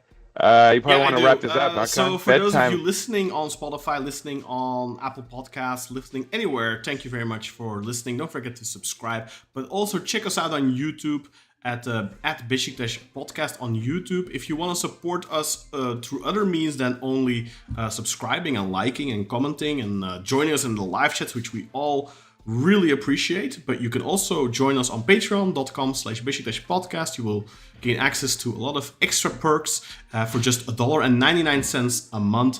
And at the start of December, there's a 75% off campaign, so it will only be 50 cents for your first month. So check us out on patreon.com. Thank you for listening, and hopefully things will improve in the near future. I 100% agree. I think that's my cue to say something that's very important. First of all, stay tuned. This coming Thursday, we have, at least for Giovanni van Bronckhorst, the most important game of the season up to date. It's 12:45 p.m. here in New York City. We are at home against Maccabi Tel Aviv, but only in the most abstract sense. Those fucking officials did not give us a fucking bone. Go check out our language, preview for that match, by the way, with Raz Amir. It's up on our YouTube channel and also available on Patreon. It's not on our audio feed, so those of you who listen through audio, you'll have to go and check that out on YouTube. And you know what I'll start doing? I will start converting those to audio for those of you who prefer to listen to audio, so that Patreon members can also just listen to audio versions of those going forward. That's a good gesture. But yeah, so on that note, stay tuned. Obviously Thursday, huge match. I think we all want a win. Some of us more than others. Everyone wants it, right? But some people, I think, need it. Except for some those of us I need told it you on a so, spiritual level. counts. Yeah, of course. Yeah, the people with the freaking agenda. No, but I personally need this one on a spiritual level. I need some good vibes. Justice must prevail, man. A few days, if ever. That's right. But so with that said, and this is vital. Let's go Beşiktaş! Peace out, everybody.